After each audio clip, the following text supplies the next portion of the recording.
اور وہ جرنلسٹ ہے اور وہ کسی بات کے رکن نہیں ہے, وہ as a journalist as a lobbyist Khan صاحب کے ساتھ رہے, تو پھر ان کے پاس کوئی نہ کوئی ایویڈنس تو ہوگا. تو وہ ایویڈنس کی تلاش میں ایف آئی ان کے گھر میں جگہ جگہ تلاشی لیتی رہی, ان کی تمام چیزیں اٹھا کے لے گئی ہے, اور اب ان کے بیٹے کو بھی اٹھا لیا تاکہ اس سے پوچھ سکیں کہ ابے نے کتنے چیزیں لکائی ہوئی ہیں. اب ابے کی چیزیں تو ملیں گی, سب ملے گی, لیکن سب سے بڑا ظلم ہوا ہے کہ پیٹرول کی قیمتیں بڑی ہیں, اور ایسی بڑی ہیں کہ یعنی اس پہ تو اتنی لوگ دعائیں دے رہے ہیں خان صاحب کو ہاتھ اٹھا اٹھا کے, وہ کہتے ہیں خان صاحب کوئی وعدہ پورا نہ کرے, ایک وعدہ پورا کر دے جو آپ نے وہ کہا تھا آئی ایم ایف سے قرض نہیں لوں گا, اگر لوں گا تو پھر وہ قرض لینے سے بہتر ہے کہ میں وہ خودکشی کر لوں گا. تو لوگ کہہ رہے ہیں جی اب لوگوں کی زبانی کو بات کون پکڑے, زبان کون پکڑے. جیسے محسن بیگ کو گرفتار کیا گیا تو محسن بیگ نے کیا کہا تھا, محسن بیگ نے ریحام خان کی کتاب کا حوالہ دیا تھا. ریحام خان کا تو آپ کچھ بگاڑ نہیں سکے, ریحام خان پہ آپ کیس نہیں کر سکے, ریحام خان کتاب کو پاکستان میں بین نہیں کرا سکے, ریحام خان پر برطانیہ میں کیس نہیں کر سکے جہاں رہتی ہے. برطانیہ میں بھی یہ کتاب اسی طرح چھپی ہے, اسی طرح ڈسٹریبیوٹ ہوئی ہے جس طرح پاکستان میں بٹی ہے. تو اگر کوئی جھوٹ تھا تو وہاں اس کتاب کو اس کے خلاف کیس ہونا چاہیے تھا, لیکن یہاں پر ایک صحافی نے بیٹھ کر اس کتاب کا حوالہ دے دیا. تو اب سوچنا پڑے گا کہ کیا کتابوں کے حوالے دینے چاہیے یا نہیں دینے چاہیے, کیونکہ کتابوں میں تو بہت کچھ لکھا ہوا ہے, اور پھر کل کو آپ کیس بنا دیں کہ آپ نے فلاں کتاب کا حوالہ کیوں دیا, فلاں کتاب کا حوالہ دیا. ویسے میرے خیال میں ریحام کی کتاب میں مراد سعید کے حوالے سے کوئی بہت برا حوالہ بھی نہیں ہے, جو ہے تو میں نے نہیں پڑھا. مجھے تو یہ لگتا ہے انہوں نے یہ لکھا کہ مراد سعید بڑے قریب ہیں, تو کسی کو اگر یہ لکھا جائے کہ مراد سعید خان صاحب کے بڑے قریب ہے تو یہ کوئی بری بات تو نہیں ہے. بری بات تو یہ کہ پھر آپ کے دل میں کوئی چور ہے, آپ کی چور کی داڑھی میں تنکا ہے, آپ کے ذہن میں کوئی غلط بات ہے جس کو آپ نے کہا کہ نہیں نہیں یہ بات نہیں, یہ کہی ہوگی. وہ آپ کو یاد ہے نا, وہ ایک خاتون جا رہی تھی تو پیچھے پیچھے ایک شخص چلتا جا رہا تھا, تو اس نے پلٹ کے اس کو تھپڑ جڑ دیا. تو اس نے کہا کہ بیوی تھپڑ کیوں مارا, اس نے کہا کہ اس نے مجھے چھیڑا ہے. اس نے کہا کہ میں تو نہیں چھیڑا. اس نے کہا یہی تو افسوس ہے, 5 منٹ سے میرے پیچھے چلتا رہا, چھیڑا نہیں. تو یہی حال ہے کہ مراد سعید وہ کہتے ہیں چور کی داڑھی میں تنکا, تو یہ چور کی داڑھی میں تنکا حکومت گھبرائی ہوئی ہے, اور اتنی بری طرح سے گھبرائی ہوئی ہے کہ خاص صاحب کو پھر آپ دیکھ لیں گھبراہٹ کا عالم کیا ہے. لسٹیں بن گئی ہیں, F I A social media پہ اٹیک کر رہی ہے, سوشل میڈیا پہ اب جو بھی بات کرے گا, جو بھی کوئی بات صحیح کرے یا غلط کرے, اس کا نام لسٹ میں ڈالیں گے, پرچہ کاٹیں گے اور اس کو اٹھا کے لے جائیں گے. اور اگر اس نے کئی غلطی سے کوئی اپنا ڈیفنس کر لیا, یا اس نے ایک تھپڑ کھا کے جواب میں ایک تھپڑ دے دیا, یا گالی کھا کے جواب میں 2 گالیاں دے دی, تو اس پہ دوسرا تیسرا مقدمہ بن جائے گا. تو یہ صورتحال ظاہر کرتی ہے. اور آپ کو ایک اندر کی خبر بتا دیتا ہوں, 2 کہانیاں آپ کو بتاؤں گا, مسلم لیگ کاف کی اور پی ٹی آئی کی. یہ ویلاگ ہم گھنٹوں کر سکتے ہو, بڑا لمبا ویلاگ ہے, اتنی سٹوری ہے کہ آج ایک بھرپور دن گزرا ہے, اور میں چونکہ مصروف تھا اس لیے تھوڑا دیر سے آپ سے ہم کلام ہو رہا ہے, لیکن آپ کے ساتھ شیئر کرنا بڑا ضروری ہے کہ یہ سب کیا ہو رہا ہے. مسلم لیگ کاف نے بلاخر اپنی پارٹی کے مجلس عاملہ کا اجلاس بلایا, اور وہ گلے شکوے کیے جا رہے تھے کہ جناب کہا تھا پرویز الہی نے کہ میں اپنی پارٹی سے بات کروں گا, لیکن بات ہی نہیں کی. اور مونس الہی نے آ کے خان صاحب کے سامنے کہہ دیا, خان صاحب تسی کہہ دیو میں گھبرانا نہیں. اور خان صاحب پھر مونس الہی کی تعریفیں, مونس الہی اور پرویز الہی کی تعریفیں کرنا شروع ہو گئے. اب مونس الہی تھوڑے چوڑے ہو گئے. کل انہوں نے کابینہ کے اجلاس میں کہتے جناب کالا باغ ڈیم کی بات کریں, ان کو اس طرح جھاڑ کے بٹھا دے گا جس طرح کلاس میں کسی چھوٹے بچے کو سینئر جو اسٹوڈنٹ ہوتے ہیں نا وہ جھاڑ کے بٹھا دیتے, شٹ اپ بیٹھ جاؤ, خبردار کالا باغ ڈیم کی بات کی. تو ان کو کئی اپنے ظاہر اوقات, یا اوقات کہوں کیا کہوں, مناسب لفظ کیا ہو سکتا ہے, کہ ان کو احساس ہو گیا کہ اتنے کوئی گل نہیں پڑی.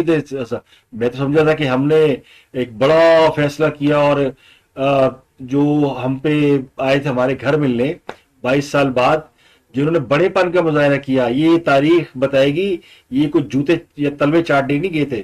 یہ بڑے پن کا مظاہرہ ہوتا ہے کہ انہوں نے اپنے اختلافات بلا کے اس وقت ہی سمجھا کہ آپ کے ساتھ مل کر عوام کو اس مشکل سے یا اس دلدل سے نکالا گیا جس میں عوام گرفتار ہے. تو تھی سمجھا بہت بڑی پارٹی ہے, اور جناب بڑے ووٹ ہیں اور بڑا کچھ ہے, اور ہم تو اس وقت خان صاحب کی ضرورت بن گئے, اور اسی پہ پھر بیٹھ گئے. اور اینڈ کے کابینہ میں سوچا گیا تھا کہ میں ایسے پھینکوں گا, شاید یہ ٹیسٹ بھی ہو, شاید 14 میں کار میں رکھا ہوگا, کہا ہوگا ذرا خان صاحب کو ذرا ٹیسٹ تو کرو کہ ہمارے ساتھ ہے کہ نہیں, ہماری وفاداری کو یقین ہے کہ نہیں ہے, ہماری تعریفیں کریں, ساری گل بھی مندے کہ نہیں مندے. تو وہ بات انہوں نے مانی نہیں ہے, وہاں سے ہو گئی شٹ اپ کال. اس کے بعد بلایا گیا اجلاس.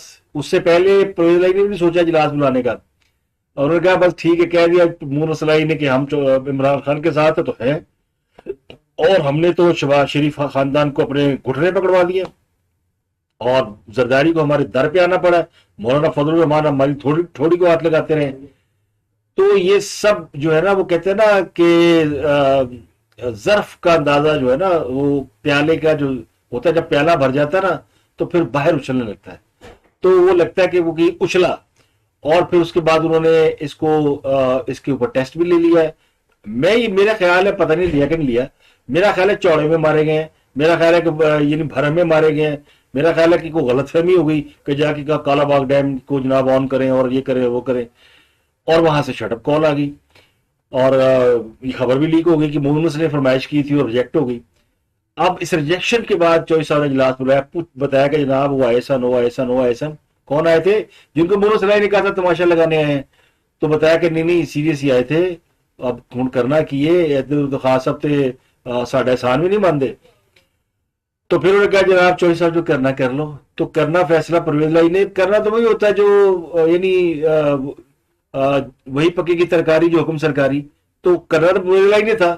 یہ تو ایسے انہوں نے اتمام حجت کے لیے پارٹی کا بہانہ لگایا تھا, تو پارٹی نے کہا کہ جناب کرو جو کرنا ہے, پھر دیکھو تو یا تو عمران خان کے نخرے سے ہیں اور پھر گالیاں کھائے, پیٹرول قیمت بڑھی ہے, اس پہ بھی ظاہر ہے عوام کی طرف سے وہ جو حکومت کے حق میں کلمات کہے جاتے ہیں ان میں اضافہ ہوا ہے. اور ہر چینل نے آج دکھایا ہے کہ اس پہ آج یعنی اپنے پرائے سب ایک ہی سب میں کھڑے ہوئے محمود ریاض, اب تو آج تو یوتھیے بھی لگے سن, ہاں سمرو آتا جی.